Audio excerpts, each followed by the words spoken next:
All right, everybody, welcome to the Crusade Cast. This is your favorite host, the Reaper.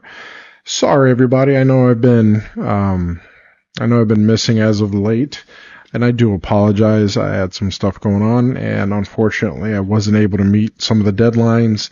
But I'm hoping to be back to schedule coming up next week, but we're still trying to get you some podcasts out this week. We want to make sure that we're getting you accurate information. So I was listening to the Tyler Robinson case, and I wanted to kind of go over what was going on in the Tyler Robinson case.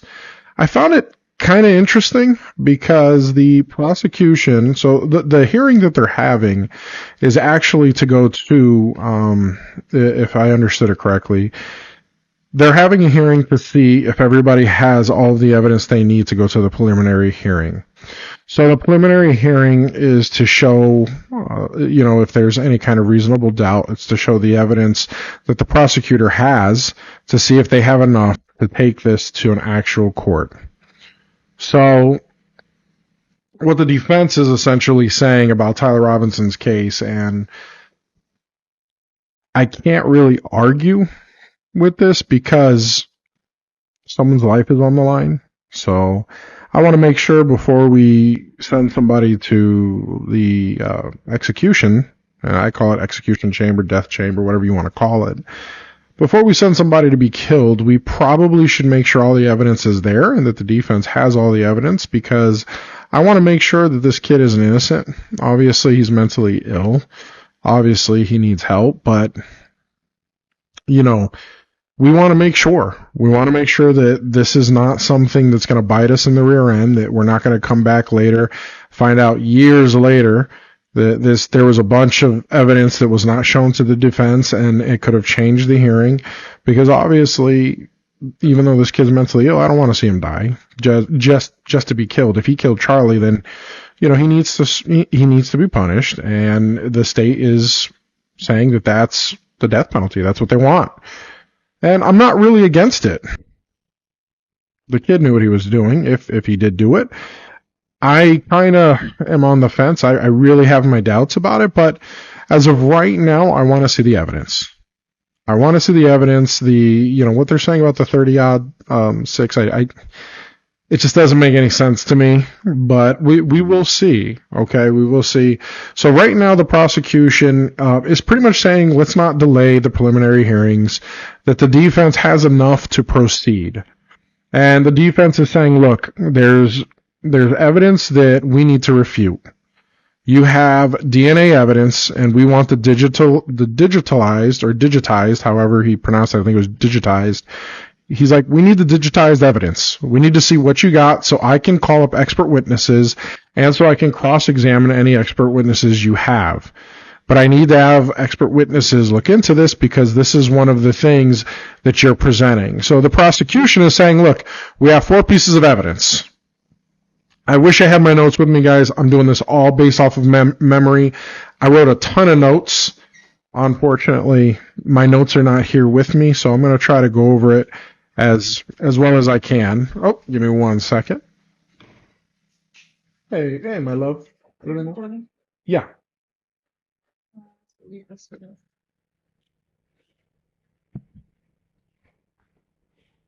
I love you.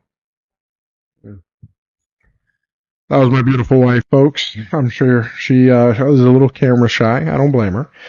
But anyways, so she left this beautiful little Bible verse with me. It says, an evil man is held captive by his own sins. They are like ropes that catch and hold him. He will die for lack of self-control. He will be lost because of his great foolishness. Those are wise words. Biblical. So, and as always, I always thank my wife. She's always giving me biblical advice, even when I don't ask for it. But that's what makes a good woman a good woman. So I'm very appreciative. But anyways, let's get back to Tyler Robinson's case. So the prosecution is saying there's 4 pieces of, I guess, how do they put it? I don't want to say pieces of evidence, but there's 4 things that they're saying that they have that they're going after Tyler Robinson for. So, one, they have him on camera searching the place, or like scouting out the school. So they actually say they actually caught him in his vehicle. It's a gray, I think they said Charger, I believe. Like I said, I took notes. Unfortunately, it's not with me. So they're saying that the school itself has great camera footage. So they're claiming they have clear footage of him showing up, scoping out the place, scoping the school. Then they have him showing up. They have him showing up later, walking up the stairs. Now they're saying he's walking funny because he apparently has the firearm in his pants. They're saying that he got onto the roof, assembled the firearm, took the shot, and this is all on camera footage. They're saying, that at least they're claiming it's clear as day. Then they caught him. Now, obviously, they don't have his face on camera when he's taking the shot, but they have him, and it's hard to tell because they said of what he was wearing. But this is what they're claiming.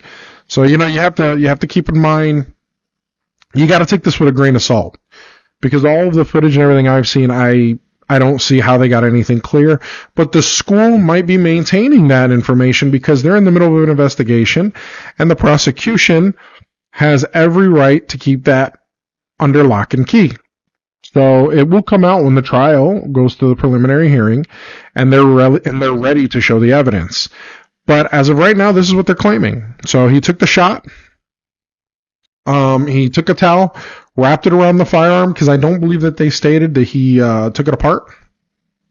So that he wrapped it around the rifle, and he accidentally left the screwdriver that he assembled it with, went to the side of the building, or off to the corner of the building that he took the shot on, hopped down, and then walked through a wooded area. And then he went through that forest area. He left the rifle. Then he got on and he started texting his roommate. And this is all what they claim they have. He started texting his roommate / transgender lover. And, essentially saying that he's the one that did it. And he also messaged a couple of friends. They're saying they have all of this, where he's essentially admitting he did it. He told his transgender lover that he was gonna see them later, and that he had to circle around for the rifle because he had to ditch the rifle, and then was going to circle around to go get it. Now, granted, this is all based off of memory, so those are 3 pieces of evidence, and they said that the day he was scoping it, that they actually, when they arrested him, he was wearing the same clothes. So those are the 3 pieces of evidence minus the DNA evidence that they say that they have on the rifle, that they say that they have on the screwdriver, on the towel.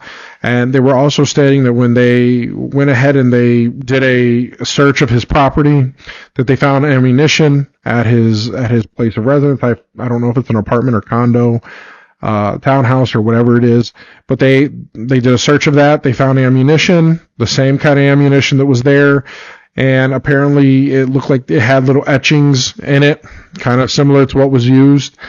So we're going to have to see what plays out. Unfortunately, I couldn't get through it all, but I want to give everybody a summarized version of what's going on, because the defense is saying, look, if one of your key pieces of evidence is the DNA. It's the DNA, and the issue that they're having is one, they didn't get the digitized records or digitized, results, and all of these items have been sent to different labs that have different procedures, things like that. So it's important that they need it. They're claiming that this they need in order to do it. Now, if I was the judge, I would look at it and I'd be like, look, someone's life's on the line. Maybe we should get them, because the judge did tell the defending attorney, he said, look, I need to know what it is you would need to go through the preliminary, because at the same time, we're not trying to waste time. If this kid's guilty, let's get this over with. He's going to face the death penalty. We don't need to just buy time to buy time. It's actually kind of messed up on the kid's end, because he knows it's coming at some point. Let's just get this over with. And I'm sure it sucks for him either way, but hey, if you killed Charlie Kirk, and if you killed anybody, really, and you're in a state that has the death penalty, then you're going to pay the piper. That's just how it is. You committed a crime, the state can go after you to the max if they wanted to, and especially if they knew that you did it. So right now, that's kind of where we're at. And I need to look and see if they even agreed to move on to the preliminary hearing. I'm sure the judge probably set a date. But he may have just stated, because I couldn't get through it all, unfortunately, and I will give you a more clear result of what happened, but I listened to quite a bit of it, and I wanted to share with you guys what's going on, because this is what's been going on. This is why it's taking so long, because they've been trying to get this DNA digitized evidence, at least they claim, since last year. Since it was done. And the FBI has been holding on to it. They have ATF and FBI conclusions. So they have what the FBI and the ATF have stated that they've come to the conclusion based off the evidence that they have, but they haven't exactly shown the evidence for what they did and how they came to that conclusion. They just said, this is my conclusion. But where's the DNA results? So I think the defense is going to wind up, I'm pretty sure by now they probably already told the judge what it is they need in order to proceed so that they can be crystal clear. And I'm sure the prosecution is going to try to get that to them as fast as possible. The problem the prosecution's having is they haven't been given all that evidence either. And the prosecution's even saying, look, we're probably not going to use all that evidence because there's probably issues with some of that evidence that they're saying they have. So one of their excuses to why they haven't given everything is because we haven't been presented with everything, and we're probably not going to use it all. So I can't give you anything until they give it to me, and then I can't just give you all of that because I have to even see what we're going to use and what we're not. So this hearing has been a lot. It's been a lot, and it's been ongoing, and the defense has been asking for stuff, but the FBI has not been wanting to release everything, and it kind of makes you wonder what's going on because he's been in jail since September. If I'm correct, it's been since September of last year. They've had months and months to be able to give all the evidence, to do all of the labs, and hand them over to the defense because the defense needs proper discovery. They need to be able to see what's there. How can you make a defense and sit here and say, look, how can I make a case?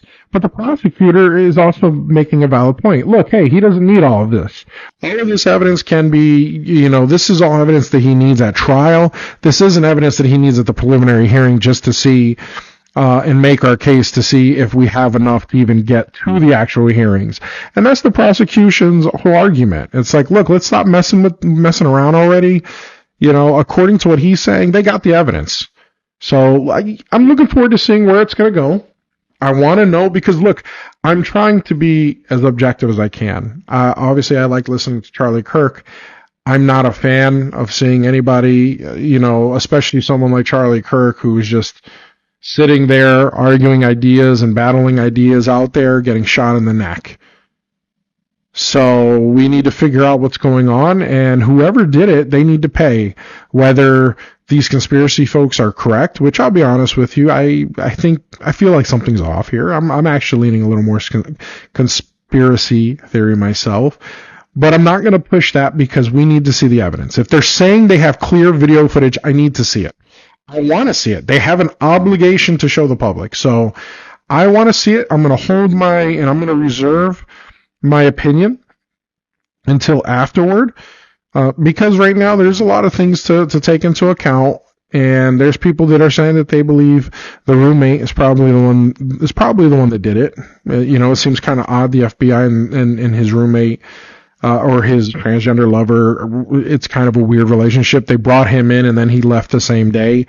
He didn't even stick around, according to what some people believe. So we'll see. We'll see. That's all I'm going to say. I'm going to reserve because they're saying, according to the other three pieces of evidence, including the DNA, but other than the DNA, it sounds like they're sure. It sounds like they're 100% sure. Let's find out what happened. I want to see the evidence. And once they do, and once they start getting it out there, guys, I'm going to be right here. I'm going to go over that evidence. If you guys want me to go ahead and play the videos, I can. But usually I like to take a look at it, write down notes, and then give it to you in a summarized version, because a lot of these videos, they're going for hours. They're going for hours. They're taking forever, and half the time, most of that stuff, it's not even interesting. You don't even need to know it. But I will tell you this, no matter what happens, I'm going to be crystal clear about the evidence that I see, about the evidence that's presented, and I'm not going to withhold anything from you guys. As I find out, I will make sure to let you guys know so that you find out as well.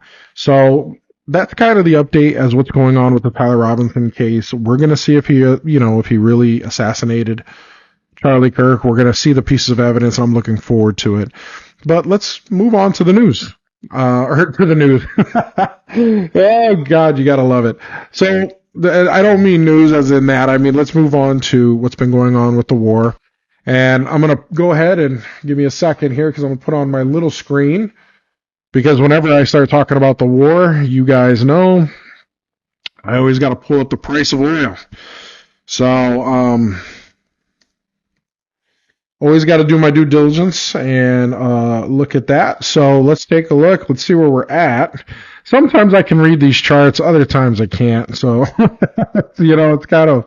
it's kind of a little all over the place. So let's see, the United States. So we're over 100. We are over 100. Okay, so this is probably one of the more accurate, but this is probably where we're at here, 100.98. So yeah, our oil is getting up there, guys. It's starting to get up there now. We're in the hundreds. So it's not looking good, and I've seen numbers fluctuate. So we're going to keep track of that. But as the war continues, this could get worse. But anyways, I just wanted to pull that up. You guys know I like to pull these things up. I like to see what's going on with the oil pricing. So what's going on here that it said it was at 110? So, okay, so I guess these are different ones. Brent is 108 per barrel. So I had some people saying, Brent crude. I believe this is probably the one that we use, or that we purchase the most. But it's at $108. I mean, this isn't kid stuff, so hopefully that changes. And give me one more second. I'm going to get rid of that little display there. Oh, whoops. No, wrong one. I knew that. Okay. So anyways, just wanted to show you guys the price of oil. It obviously is not going down. I know where I live, we're already for premium. We're already over $5 a gallon. And I know for regular gas, we're already over $4. So this war has helped everybody who's been struggling to make ends meet, who's been living paycheck to paycheck. This war has probably really hurt. Now, there were warning shots that were taken at some U.S. ships the other day. Now, they weren't trying to shoot the ships; they were warning shots. So they were just letting them know, hey, no further, or they were telling them to back away. So we're gonna find out what happens from here. I mean, guys, you got to remember, Trump essentially stopped negotiations. So he had a speech today. Once I have a chance to hear it, I'm going to give you that information too. He had a speech today. I don't think it's really changed. I doubt that they're having negotiations. We killed that man's daughter. We killed that man's wife, and we killed that man's father. That man ain't got any reason to talk to us, especially since as we're always coming up with crap. We're always coming up with reasons why we're there.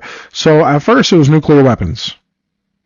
Then Donald Trump, I heard briefly in his speech, well, we're going over there because of their ballistic missile program, because if they get too many ballistic missiles, it will essentially, they'll have such a defense that it'll prevent us from being able to go in there and stop them from getting nuclear warheads. This is kind of confusing. He's all over the place. At first, it was, they did the mission with I think it was the B-2 bombers. He was able to get in and out, said we've stopped them, we've prevented them, we've set them back for years. Now we're into this war, and it's like, well, we need to stop them from having nuclear weapons. Now it's, oh, well, no, really, we were trying to stop them in their ballistic missile program, because if they get too many ballistic missiles, they would have such a good defense that we couldn't do anything, and they would be able to get nuclear weapons because of that. guys, the goalpost is shifting all the time, and it kind of feels like we're not getting anywhere. And to be honest with you, I don't even know what to think anymore when it comes to Iran, because either these people are a menace to society and we need to watch everything, but to be honest with you, they've been pretty reasonable with us as far as attacking and everything. Now, granted, some people might say, well, yeah, they have to be reasonable because at the end of the day, we have nukes and we can always just destroy them. To be honest with you, I'm surprised we haven't nuked them, because Trump has been making a lot of mistakes. I don't believe he should be nuking anybody. I don't think he should nuke these people. Just because he thinks, he keeps shifting the goalposts as to why we're there. So you're going to nuke people, but you can't make up your mind as to why you're there. People think we're there for nuclear weapons. Other people think we're there for Israel. I kind of lean towards the Israel angle, but I'm not going to sit here and say it's 100%. Yes, Joe Kent, I have yet to see any kind of evidence that knocks what Joe Kent was stating. I have yet to see anything like that, because even Trump himself keeps changing the goalposts. If he had at least been consistent, maybe there'd have been a better argument and I could kind of see the nuclear weapon, but he's not being consistent. And now he's shifting the goalposts. I think really he wants out. I think he wants out of this war, but Trump doesn't like to look weak. He doesn't like to, especially when we have a midterm coming, he's going to try to spin this in a great way, and he's going to try to get out of it in the best way he possibly can. But I think he's really kicking himself in the head. I think he's really thinking, what have I done? Why did I get into this? I honestly think he got into it because of Israel. Israel put him in a real crappy position. The Gulf states are really angry with us. And last I checked, the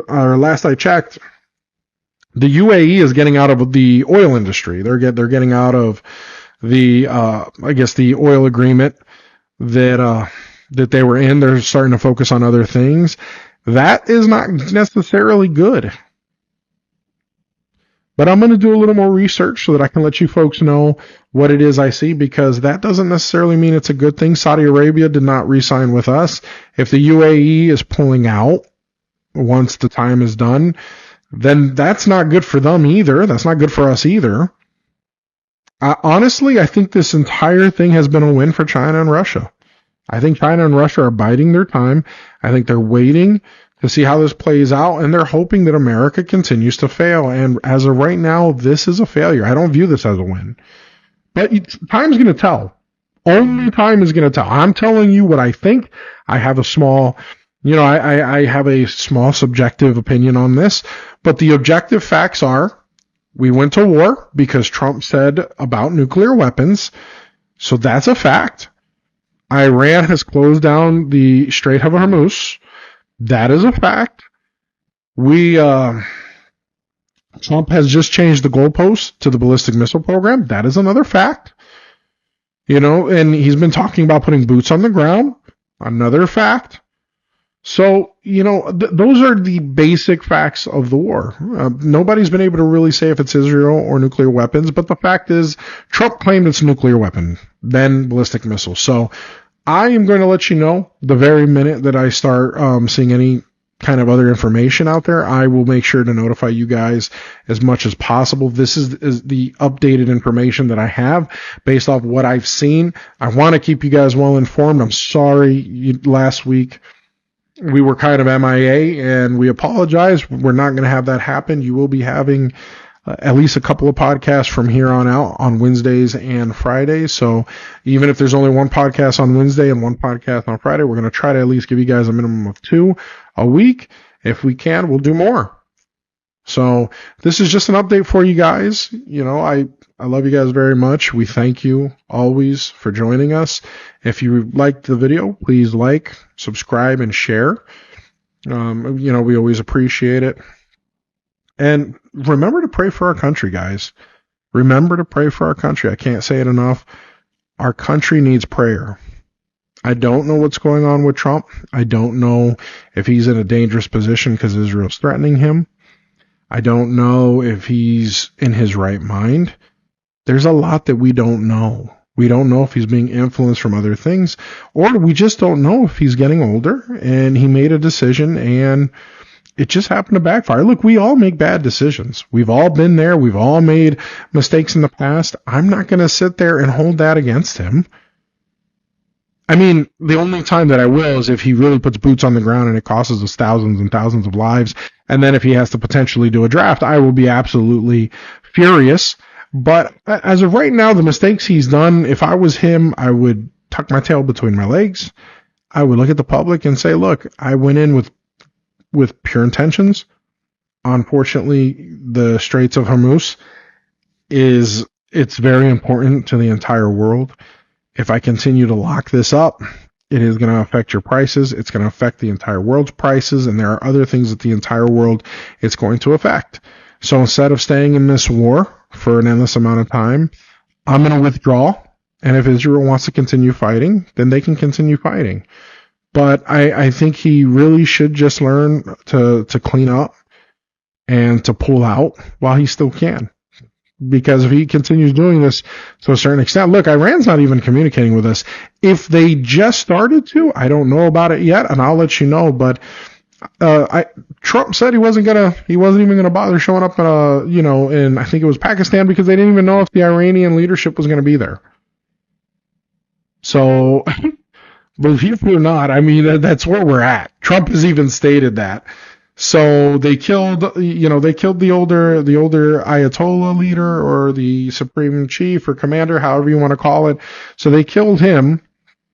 And then his son comes and they kill the son's family. I'll be honest with you. If I was that son, I would tell them, hold America at bay. We're going for a nuclear weapon. That's what I would do.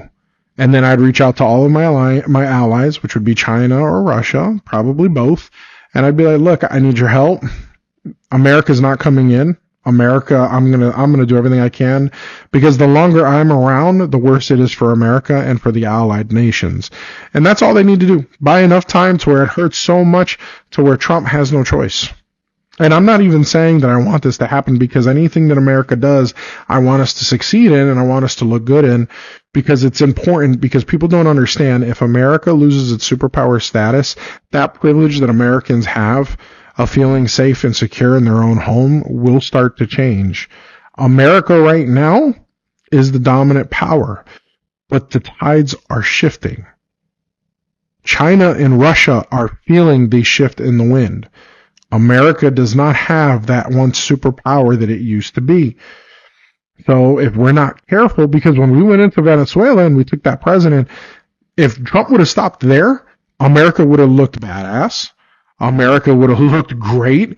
But we just took out a leader of an entire country, and bam, we would have made a great statement to the entire world. But when Trump went to Iran, and when a country that size is doing the damage they're doing to us, and they're essentially holding us off. Like, if they don't, the only thing that makes America right now such a threat to Iran is our nuclear weapons, which Trump has already stated he's not going to use. So unless he goes back on his word, which, look, could happen.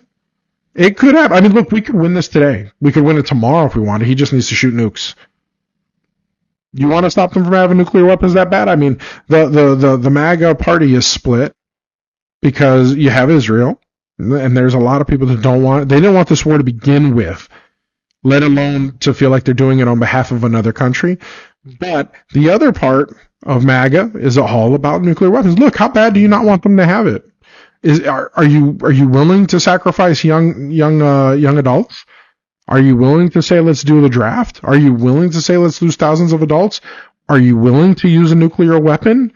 If you don't want to do any of that, are you willing to just annihilate that entire country off the face of the earth? Are you willing to give Russia the very thing it's been waiting for, to be able to use a nuclear weapon? Because Russia has stated that the only reason that they will not be the first country to use a nuclear weapon. But if a nuke is used, then they will use a nuke. Are we going to start our mutually insured destruction because now we have nukes being thrown everywhere? I don't think Iran's worth it. I don't think Iran is worth it. If they ever become that big of a threat, then we'll have to address it. But if we're not going to use nukes now and we're not going to drop boots on the ground, then there's no point. Israel's not going to put their own soldiers on the ground. They don't want to go in, and strategically they can't. They don't have enough manpower. So what are we doing at this point? The entire world's suffering, and for what? These are just questions to ask. I like Trump. I actually like Trump. I have an issue with his foreign policy because it's not making any sense at this point. And any average American who's struggling to make ends meet should be asking themselves the same question. What are we still doing here? What are we getting out of this? Your average everyday American doesn't even have $500 in the bank. And what is he doing making prices go up, especially at a midterm? You know, you got guys like Graham that's saying, well, you know, it's people like Candace Owen that's ruining, that's going to cost us the midterms. I'm sorry, Candace is not costing us the midterms. That's Trump. Trump is costing himself the midterms. You can't blame Candace and Tucker for costing you the midterms. I'm sorry, guys. They're podcasters. They give you information, and you need to process that information, do your research, and actually come to the conclusion yourself. Just because they're telling you something doesn't mean you just follow it. But in all honesty, let's just say they're giving you all of the truthful information, right? It doesn't mean you hate Trump, but it does mean that you're not supporting what he stands for anymore. Look, Candace has a vendetta against Trump. I'll be honest with you. I don't blame her. If I was in her shoes, my best friend, like a brother, just got shot on live TV. His wife seems very sketchy. Everything seems very sketchy. There are text messages. Everything she has said, well, a lot of what she has said, she has shown receipts for. And then where's Trump in all this? Charlie knew he was going to die. Where is the FBI investigation into this? And then Kash Patel was blocking them from looking into any kind of foreign any kind of foreign country that may have been in it involved. So, I mean, it's questionable. I don't know. You know, like these are just questions. But anyways, that's all the information that I can really give you. If Graham and them really think that these people are costing the midterm, they need to look at Trump. Trump is not above reproach. He's not above it. Every action he does, the right is looking at. And they can make up their own minds if he's doing a good job or if he's not. And apparently half of his base does not like what he's doing. They're not a fan of wars. They're not a fan of it. This is why they wanted him in there. No new wars. And he went to war. Is that Candace and Tucker's fault? No. Tucker is shining light on Israel, as he should. Israel has had a grip on this country for a while. It's been needed to be said.